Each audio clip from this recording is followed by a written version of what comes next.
দেশে এখন আছে বিএনপি।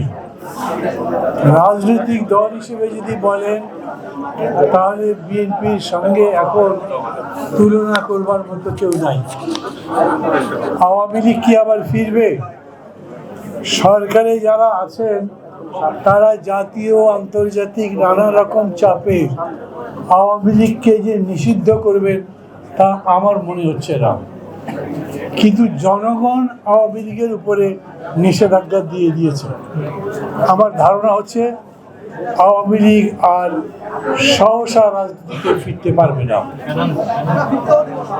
যেই নেত্রী বলেন আমি দেশে এত উন্নতি করেছি যে আমার পিয়ন পর্যন্ত 400 কোটি টাকার মালিক, মানুষ বোঝে যে উনি কত বড় দুর্নীতিবাজ। উনি বলেন আমার পিয়ন হেলিকপ্টারে চড়ে বাড়িতে যায়, মানুষ বোঝে যে উনি জনগণকে অবজ্ঞা করেন, অবহেলা করেন। এই জন্যে আওয়ামী লীগের পক্ষে গত 15 বছরে দুঃশাসনের পক্ষে কোনো রাজনৈতিক বক্তব্য দেওয়া সম্ভব নয়। সহসা ফিরে আসতে পারবেন তা আমি মনে করি না। কিন্তু এটা ঠিক, এই যে দেশটা বদলাচ্ছে, মানুষ বদলাচ্ছে, মানুষ প্রত্যেকের দিকে চোখ রাখছে। এখন এরকম একটা অবস্থা আছে,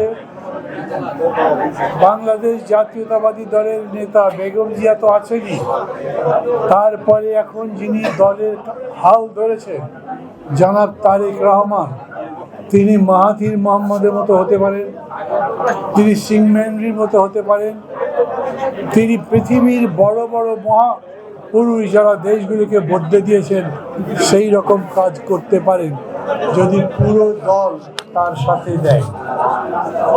আমরা দেশটাকে বদলাতে চাই এবং দেশকে বদলাতে চাই মানে কি, এমন একটা দেশ শামসুর রহমান যেরকম বলে একটা ফুলের বাগানের মতো, বাগানের মধ্যে শুয়ে চতুর্দিকে ফুলের দৃশ্য দেখতে পারবো, সুগন্ধ নিতে পারবো আর উপভোগ করতে পারবো আমি একটা ভালো দেশের মধ্যে আছি।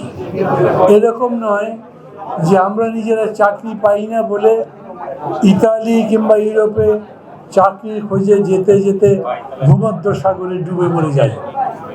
এরকম দেশ নয় যেখানে জীবনের কোনো গ্যারান্টি নাই। এরকম দেশ নয় যেখানে জীবনযাপন করাই কষ্টকর। এরকম দেশ নয় যেখানে মানুষ মানুষকে অসম্মান করে, মানুষের প্রতি অবিচার করে, 6 বছরের 8 বছরের শিশু কন্যাকে ধর্ষণ করে। এই রকম দেশ নয়। আর এই রকম দেশ গড়ে তোলবার জন্যেই আমরা সংস্কার চাই।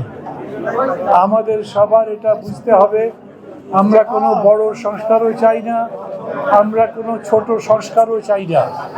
আমরা চাই এই দেশে যাতে একটা ভালো নির্বাচন হতে পারে, যেই নির্বাচনে মানুষ ভোট দিতে পারে এবং মানুষের পছন্দ মতো লোক ক্ষমতায় যেতে পারে।